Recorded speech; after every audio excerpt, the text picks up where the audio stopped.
पवित्र सुसमाचार अध्याय 21 वचन 28 से। Gospel of St. Matthew chapter 21 verses 28 onwards।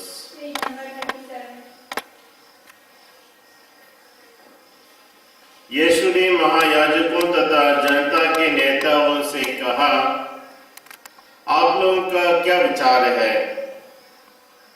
किसी मनुष्य का 2 पुत्र थे। उसने पहले के पास जाकर कहा, बेटा जाओ आज दाखपारी में काम करो। उसने उत्तर दिया, जी हाँ पिताजी, किंतु वह गया नहीं। पिता ने दूसरे पुत्र के पास जाकर यही कहा। उसने उत्तर दिया, मैं नहीं जाऊंगा। किंतु बाद में उसे पश्चाताप हुआ और वह गया। दोनों में से किसने अपने पिता की इच्छा पूरी की? उन्होंने यीशु को उत्तर दिया, दूसरे ने। इस पर यीशु ने उनसे कहा, मैं तुम लोगों से कह देता हूं, नाकीदार और वेश्याएं तुम लोगों से पहले ईश्वर के राज्य में प्रवेश करेंगे। यूहन्ना तुम्हें धार्मिकता का मार्ग दिखाने आया और तुम लोगों ने उस पर विश्वास नहीं किया, परंतु नाकीदारों और वेश्याओं ने उस पर विश्वास किया। यह देखकर तुम्हें बाद में भी पश्चाताप नहीं हुआ और तुम लोगों ने उस पर विश्वास नहीं किया।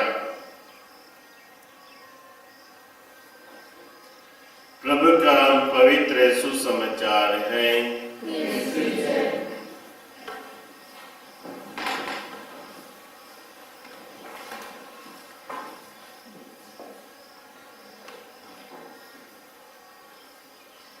क्रिस्त में मेरे प्यारे भाई तथा बहनों, प्रभु यीशु की शिक्षा अक्सर जो हम सुसमाचार में पढ़ते हैं, वह दृष्टांतों के द्वारा हमें बताया जाता है। दृष्टांत, जिसको हम अंग्रेजी में कहते हैं पैराबल्स, नीति कथाएं। और यह दृष्टांत जब कभी हम सुनते हैं 2 मकसद से। सबसे पहला दृष्टांत जब कभी हम सुनते हैं, हमारे सोच विचारों को वह हिला देना चाहिए। और दूसरा है, सोच विचारों को हिलाने के बाद निर्णय करना है, फैसला करना है। We have to make a decision उसके आधार पर। यदि जब कभी हम दृष्टांत सुनते हैं और उसका कोई असर नहीं हुआ, इसका मतलब है कि आपने दृष्टांत को समझा नहीं या अच्छी तरह से सुना नहीं। विशेषकर आज के जो दृष्टांत हमने सुना, याद है कि साहिब आज का दृष्टांत क्या है? कौन सा? यस, पिताजी है, 2 बेटे हैं और उनसे आकर आग्रह करता है। उसके पहले मैं आप लोगों को बताना चाहता हूं, यहूदी लोगों में ऐसी एक कहानी है। किन लोगों में? यहूदी लोगों में ऐसा हुआ जब दुनिया का वर्ल्ड वॉर 2 चल रहा था। आलविन पोलैंड देश में ऐसी एक सभागृह है। सभागृह, यीशु अक्सर सभागृह जाते थे, तो वैसे वहां एक सभागृह था और उसमें लोग प्रार्थना कर रहे थे, विशेषकर इतवार के दिन। और जब प्रार्थना हो रहा था, स्तोत्र ग्रंथ बड़ी भक्ति भाव से पढ़ाया जाता है और लोग, आदमी औरत अपने अपनी जगह पर बैठकर आंखें बंद करके बड़ी भक्ति से लगे हुए थे। और वो सभागृह को चलाने वाला, सभागृह को कौन चलाने वाला? राबी या पुरोहित आज के शब्दों में। और आंख बंद कर वो भी अच्छे प्रार्थना में लगा हुआ था। अचानक एक आदमी दौड़कर सभागृह में आता है, लोगों को सामने खड़े होकर बोलने लगता है, यू फूल्स, आप लोग सब मूर्ख हैं। लोग बाहर युद्ध में बहुत मार खा रहे हैं, मर रहे हैं, घायल हुए हैं, रक्त बहा रहे हैं, और लोगों की इतनी दर्द पीड़ा की आवाज आ रही है, और तुम लोग गिरजा में बैठकर, मंदिर में बैठकर प्रार्थना कर रहे हो। तुम लोग सब बेवकूफ है। आप लोग जिस मकसद से जाते हो, जो ईश्वर, वो ईश्वर है ही नहीं। ये तुम लोगों की इमेजिनेशन है, सोच में है, दिमाग में है, वास्तव में ईश्वर है ही नहीं। आप लोग अभी प्रार्थना छोड़कर ऐसे घायल लोगों के लिए सेवा करना चाहिए, पट्टी बांधना चाहिए, मरे लोगों को दफनाने के लिए ले जाना चाहिए। ऐसे कार्य करना छोड़कर आप लोग मंदिर में बैठकर प्रार्थना कर लगे हो। जिस ईश्वर को तुम पूछते हो, यदि वह सच्चा ईश्वर है, आकाश में है, स्वर्ग में है, तो वह अभी इसी वक्त वह जवाब देने दो। मैं तो ईश्वर में विश्वास करता ही नहीं। वह तो एक नास्तिक था। जब इस प्रकार वह मंदिर में चिल्ला रहा है, सबों को बेवकूफ मूर्ख कहता है, यदि तुम्हारा ईश्वर सच में है तो उसको जवाब देने दो, ऐसे करके लोगों से बोलता है। और जैसे उसने ऐसा बोला, खत्म किया, तुरंत ऐसी तूफान आया, सभागृह की छत उड़ गई और आकाश से आवाज आई, साइमन, ये जो बोल रहा है वो सही बोल रहा है।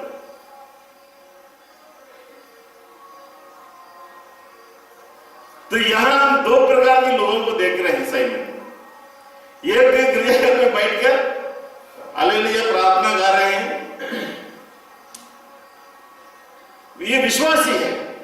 और दूसरा है नास्तिक, जो दौड़कर आकर चिल्ला रहता, जो ईश्वर में विश्वास नहीं करता है, जो दौड़कर, नास्तिक दौड़कर आया, वो ईश्वर में विश्वास नहीं करता है, मगर वह अच्छा कार्य में लगा हुआ है, क्योंकि उसके बदल में पूरा खून से लथपथ हुआ था। सेवा करने के बाद दौड़कर गंदे कपड़े पहनकर पूरा सेवा करके आता है। तो इसके पास है, ईश्वर में विश्वास नहीं करता है, मगर उसके पास क्या है? कार्य है। और गिरजा में बैठकर प्रार्थना करते हैं, इनके पास विश्वास है बट नो वर्क, काम नहीं।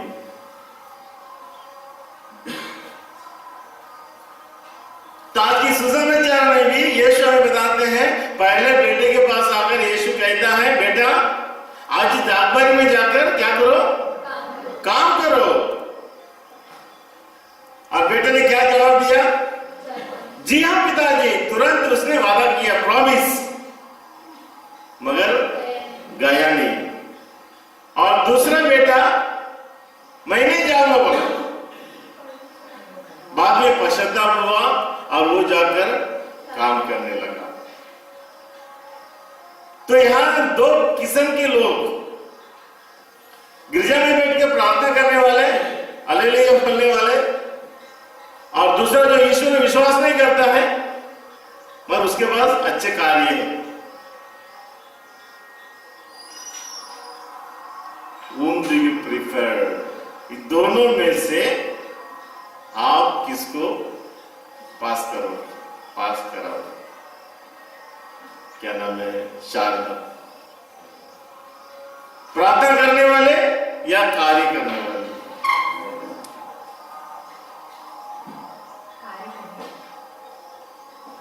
प्रार्थना करने वाले तो हम सब देखोगे हैं? दोनों में एक जन को चुनना है। अभी दोनों मत बोलो। आपको इडली भी अच्छा लगता है, डोसा भी अच्छा लगता है, मैं दोनों में से एक को खाना है। सही में प्रार्थना करने वाले अच्छे या कार्य करने वाले अच्छे? प्रार्थना करने वाले कार्य कर रहे हैं तो प्रार्थना करके कार्य करने।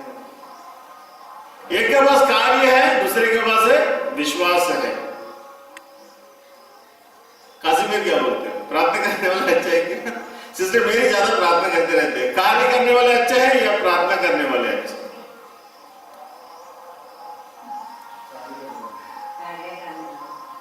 और प्रार्थना करने वाले आप दिन भर दुखी करते रहते हैं। मंदना थोड़ा चेहरा इस तरफ देखा और इस तरफ लोग कौन से लोग अच्छे हैं? प्रार्थना करने वाले। दोनों गलत है। क्यों? कार्य तो करता है, उसमें विश्वास नहीं, पर प्रार्थना करता है मगर कार्य नहीं है। मगर इन दोनों में से कम बुरा वाला, लेस इविल किसमें है? काम करने वाले में। मगर दोनों अधूरा है। ईश्वर के दृष्टि में दोनों अधूरा है। Both are not good examples, but given the situation, दिया हुआ स्थिति में कौन अच्छा है? कार्य करने वाला। क्योंकि बला समारी, अल्विन बला समारी की कहानी सुने हो? उसमें हम क्या देखते हैं? यीशु फिर से एक बार यही बताना चाहते हैं। लोग मंदिर जा रहे हैं, पुरोहित जा रहा है, नबी जा रहा है, और कोई किसी ने मरा हुआ व्यक्ति के ऊपर हाथ नहीं लगाया या मार खाया वाला आदमी के ऊपर। तीसरा एक समारी ने उसको सेवा किया। तो यीशु क्या प्रशंसा करते हैं? प्रार्थना करने वालों से, कार्य करने वालों से। हालांकि वो अधूरा है, it's not full good example. तो हमारे लिए प्रॉमिस भी, वादा करने वाले भी चाहिए और कार्य करने वाले भी चाहिए। The perfect example. पहला बेटा बोला नहीं जाऊंगा, बोला मगर पश्चाताप हुआ, फिर गया। That is also not good, क्योंकि पहले विद्रोह किया उसने। So the perfect example is, सच्चा अच्छा उदाहरण वही है जो वादा करता है और उसे निभाता। तो यीशु हमसे ही बताना चाहते हैं कि वादा करने से मात्र पर्याप्त नहीं, उसे पूरा भी करना चाहिए। कार्य करने से मात्र पर्याप्त नहीं, विश्वास भी करनी चाहिए। और इसलिए हम यह पूर्ण the perfect example we see in Jesus. प्रभु यीशु में ऐसे एक उदाहरण हम देखते हैं जो ना केवल वादा करता है और उसे निभाता भी। और इसलिए हम लोग ना उस नास्तिक के समान से कार्य में लगे रहना, या ना उस अच्छे लोगों के समान जो मंदिर में बैठ के प्रार्थना करना, ऐसे लोगों को अनुसरण करना है। मगर इससे भी बढ़कर हम सबों को अच्छा उदाहरण देते हैं स्वयं प्रभु यीशु। और इसलिए हम देखते हैं कि वह अपने जीवन में कैसे ना केवल वादा करते हैं और उसे निभाते भी हैं, और जिसको हम सभी लोगों को अनुसरण करनी चाहिए। तो इसलिए हम देखते हैं आज के वचन फिलिप्पी अध्याय 2:8 में, फिलिप्पी 2:8।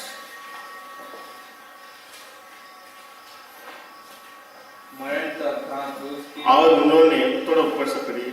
और उन्होंने मनुष्य का रूप धारण करने के बाद मरण तक, हाँ क्रूस पर मरण तक आज्ञाकारी बनकर अपने को और भी दीनहीन बना। आप इस वचन के मेरे बाद दोहराइए। उन्होंने मनुष्य का रूप धारण करने के बाद मरण तक, हाँ क्रूस के मरण तक आज्ञाकारी बनकर अपने को और भी दीनहीन बना लिया। तो हम यहाँ देखते हैं प्रभु यीशु सबसे पहले मनुष्य बनते हैं। मनुष्य बनने के लिए यीशु अपनी ईश्वरीयता की महिमा को, शक्ति को, सामर्थ्य को पूरा अलग करते हैं और आपके समान, मेरे समान मानव बनते हैं। और मानव बनने से हमारे समान उन्हें भूख लगती है, प्यास लगती है, गुस्सा आती है, हर कमजोरी के पात्र बने, मगर वो कमजोरी में गिरे नहीं, उत्तम मनुष्य बनकर हमें आदर्श मनुष्य का जीवन जीने के लिए हमें प्रेरित करते हैं। और वह ना केवल मनुष्य बने, वह अपने आप को नम्र बनाया। हम देखते हैं प्रभु यीशु के जीवन में नम्रता the highest point of human character. नम्रता ऐसे एक गुण है जो हम प्रभु यीशु में अच्छी तरह हम देख सकते हैं। नम्र बनकर, नम्र इसलिए बना क्योंकि प्रभु यीशु अपने आप इतना दीनहीन बना दिया, मानव से ऐसी अमल सब सबों को जोड़ दिया ताकि वह हम सबों के लिए एक आदर्श बन सके, एक अच्छा उदाहरण बन सके। मनुष्य बनने के नाते मनुष्य का हर छोटे क्वालिटी जो है नीचे दर्ज का, वहां तक वो नीचे अपने आप को स्वीकार किया। और इसलिए मनुष्य बनने के बाद यीशु कभी अपनी ईश्वरीय सामर्थ्य का दबाव लोगों पर नहीं डालते हैं। वो आखिरी तक मनुष्य, कमजोर मनुष्य ही बने। He was a humble man। इसलिए ईश्वरीयता का ताकत उसने कभी नहीं दिखाया लोगों में। He was very humble और आज्ञाकारी बने रहे क्रूस की मरण तक, आज्ञाकारी। हम देखते हैं परिवार में बच्चे लोग माँ बाप की बात मानते हैं, नौकर अपने स्वामी का बात नहीं मानता है, जिसमें कोई खतरा नहीं, उसके आगे मानने से उसको कोई फांसी नहीं लगेगा। मगर यीशु जानते हैं यदि वह आज्ञाकारी बनता है उसकी असर क्या होगा, क्रूस पर मृत्यु। और अच्छी तरह जानने के बावजूद भी जीसस वॉज ओबीडियंट, मृत्यु तक आज्ञाकारी बने रहे। और इसलिए हम यहां देखते हैं प्रभु यीशु कैसे हमारे लिए, हर मानव के लिए एक उत्तम उदाहरण है। उत्तम उदाहरण इसलिए क्योंकि वह अपनी प्रॉमिस, वादा, जिस मकसद लेकर इस दुनिया में आया उससे कभी मुकरा नहीं, पीछे नहीं हटा। He was always obedient। मगर ये दो बेटे के समान नहीं, उसमें वादा भी है और उसमें कार्य भी है। और इसलिए हम सबों को यीशु के अनुसरण करनी चाहिए। आगे चलकर हम देखते हैं प्रेरित चरित्र अध्याय 4:19 में, प्रेरित चरित्र 4:19, Acts of the Apostles chapter 4 verse 19। पढ़िए फिलोमिना।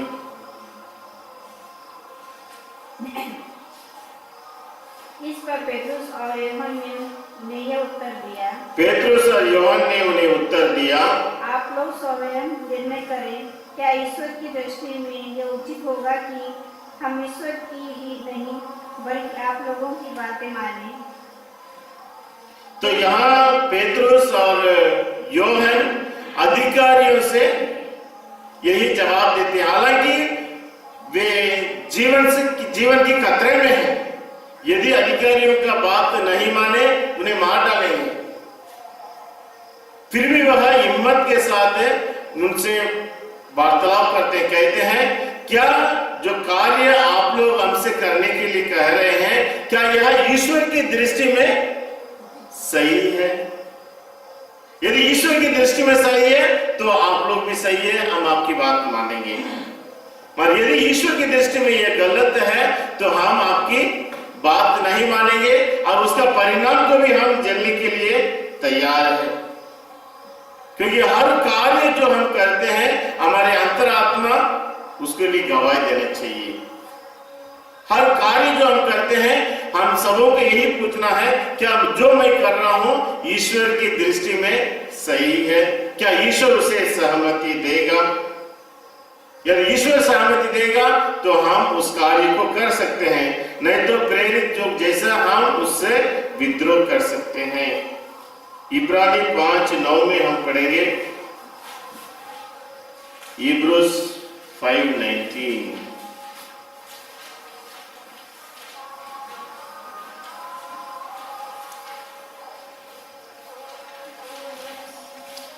सिस्टर बर्ता का वचन 5:19 Hebrews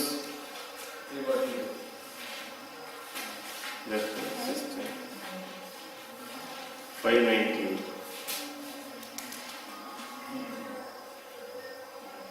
Hebrews 5:19 नहीं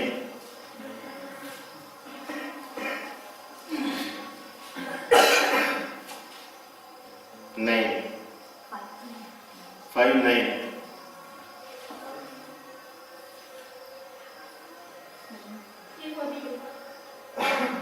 अनिला पढ़ो।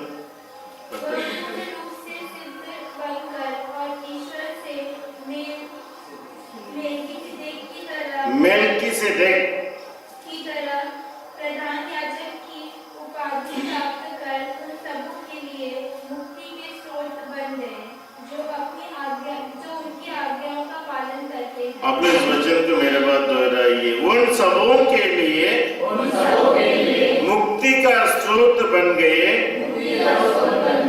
जो उनकी आज्ञाओं का पालन करते हैं।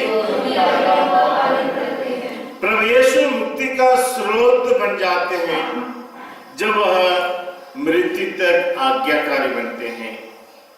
प्रभु यीशु मुक्ति का स्रोत बनते हैं जब वह अपने जीवन में दुख झेलते हैं। और इसी प्रकार यदि हम भी आज्ञाकारी बनेंगे ईश्वर के वचनों के लिए, हम भी उस मुक्ति कार्य का सहभागी बन सकते हैं, ईश्वर के राज्य के हकदार बन सकते हैं। तो यदि प्रभु यीशु अति कठिन दुख तकलीफ उठाकर मुक्तिदाता बने, और इसलिए हम सबों की जवाबदारी है, हम सबों की उस स्वर्गराज्य पाने की यदि हम में उत्सुकता है, इच्छा है, तो हम भी आज्ञाकारी बनना है और उस मुक्ति के स्रोत जो प्रभु यीशु है उसके साथ हमें एक हो सकते हैं। यदि हम आज्ञाकारी नहीं है तो हम पाप में जी रहे हैं, और यदि हम पाप में जी रहे हैं तो उस मुक्ति का हकदार नहीं बन सकते हैं। इसलिए संत पौलुस हमें बताते हैं रोमी 2:8 में, Romans 2:8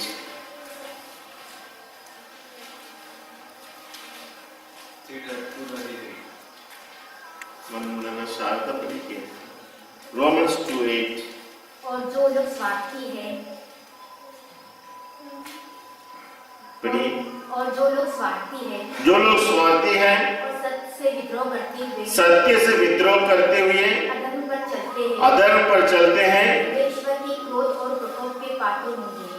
वे ईश्वर के क्रोध और प्रकोप के पात्र बनेंगे। आप लोग इस वचन को मेरा बात दिलाइए। जो लोग स्वार्थी हैं और सत्य से विद्रोह करते हैं,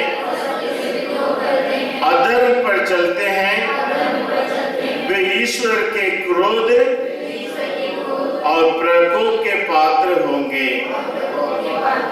जो लोग स्वार्थी लोग हैं जो झगड़ालू हैं, खुद घर में झगड़ा करते रहेंगे और पड़ोसी लोगों से भी झगड़ा करते रहेंगे। तो ऐसे लोग ईश्वर के नियमों का पालन नहीं करते हैं, मगर ईश्वर के सत्य ही हमारे जीवन की ज्योति है। और जो लोग झगड़ालू हैं, जो ईश्वर के नियमों का उल्लंघन करते हैं, ईश्वर को अपने जीवन में सच्ची ज्योति करके वे कभी अपनाएंगे नहीं। और जब वह ईश्वर के नियमों को उल्लंघन करते हैं, फिर ईश्वर की मुक्ति कार्य के सहभागी कैसे हो सकते हैं? और इसलिए हमें ना स्वार्थी बनना है, ना झगड़ालू बनना है। इस प्रकार हम ईश्वर के क्रोध के पात्र बनते हैं। और इसलिए यदि हमें ईश्वर के प्रकोप से हमें दूर रहना है तो ईश्वर के नियमों का पालन करते हुए, ईश्वर के मार्ग को अपने जीवन का ज्योति सत्य को स्वीकार करते हुए उस मुक्ति कार्य जो प्रभु यीशु हमें देने के लिए आया उसे हमें स्वीकार करना है। इसलिए हमें आदर्श सच्चा उदाहरण प्रभु यीशु हमें बताते हैं लूकस 2:51 में। सुनीता, लूकस 2:51, लूकस के सुसमाचार अध्याय 2:51।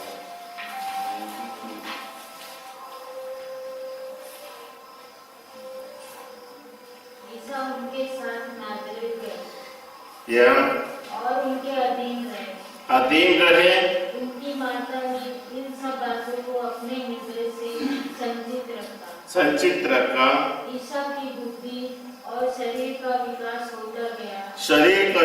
होता गया। वह ईश्वर तथा मनुष्यों के अनुग्रह में बढ़ते गए। आपने सोचन के मेरा बात है, ईसा उनके साथ नाज़रेत गए और उनके अधीन रहे। उनकी माता ने इन सभी बातों को अपने हृदय में संचित रखा। तो यहाँ हम देखते हैं ईसा नाज़रेत गए और उनके अधीन रहे इन्हें आज्ञाकारी बने रहे। प्रभु यीशु ना केवल पिता ईश्वर के बेटा है मगर माता मरियम का भी बेटा है। इसलिए यीशु ना केवल माता मरियम को प्यार किया, अपनी माँ को प्यार किया, प्यार से उनके साथ व्यवहार किया और उसके प्रति आज्ञाकारी भी बने रहा। आज्ञाकारी। So Jesus is the best and the most perfect example in our life. कैसे हम अपने जीवन में माता पिता के अधीन रहना चाहिए, कैसे हम यीशु के समान अपने माता पिताओं का आज्ञा मानते हुए अधीन रहना है और इस प्रकार ईश्वर के उस कार्य को अपने जीवन में हम संपन्न कर सकते हैं। इसलिए हर बच्चे अपने माता पिताओं के अधीन रहना है। यदि ईश्वर प्रभु यीशु मानव बनकर नम्र बनाया और अधीन रहा तो हम बच्चे अपने माँ बाप के कैसे विद्रोह कर सकते हैं? है कि नहीं शारदा? माँ बाप की बात मानते हो हमेशा, या जब कभी आपको अच्छा लगता है तभी आज्ञा मानना है, जब अच्छा नहीं लगता है विद्रोह करना है। इसलिए यीशु हमारे लिए एक ऐसी आदर्श है। उन दोनों बेटे के समान नहीं, एक ने विद्रोह किया, बाद में पश्चाताप किया, और दूसरे ने हाँ बोला, मत बुरा नहीं किया। मगर यीशु हमारे लिए, जैसे मैंने कहा, द परफेक्ट एग्जाम्पल इन हमारे जीवन में, और इसलिए आज्ञाकारी बने और क्रूस की मरण तक आज्ञाकारी बने रहे और ईश्वर की इच्छा को पूरा किया। और इसलिए यीशु के उदाहरण को अपने जीवन में अपनाकर उस स्वर्ग राज्य के लिए हकदार बनने के लिए हमें प्रयास करना है। तो आइए इस बात के लिए हम प्रार्थना करें। हे दयामय स्वर्गीय पिता, आज की सुंदर वचनों के लिए हम तुझे धन्यवाद देते हैं। आज की दृष्टांत द्वारा आप हमारे जीवन में नया विचार लाते हैं, निर्णय लेने के लिए हमें प्रेरित करते हैं, जिससे हम उन दोनों बेटे को समान नहीं, पहले ने हाँ तो कहा मगर गया नहीं, मगर दूसरों ने हाँ कहा मगर कार्य करने के लिए नहीं गया, और दूसरों ने नहीं बोला फिर कार्य करने के लिए गया। ये दोनों बेटे को अपेक्षा आप हमारे सामने प्रभु यीशु के जीवन को एक उच्चतम आदर्श जीवन के रूप में हमारे सामने रखते हैं। हे दयालु पिता, हमारे एक व्यक्तियों में ऐसी शक्ति सामर्थ्य नहीं जिससे हम प्रभु यीशु के समान अपने जीवन में अपने माता पिताओं की आज्ञाओं को मानते हुए यीशु के समान आखिरी तक आपके प्रति, आपके नियमों के प्रति पालन करते हुए ईमानदारी से सच्चे क्रिश्चियन जीवन जीने के लिए हमारे जीवन में न केवल विश्वास मगर कार्य भी होना, दोनों इसके लिए हम सबों को सामर्थ्य प्रदान करें। ये वरदान मांगते हैं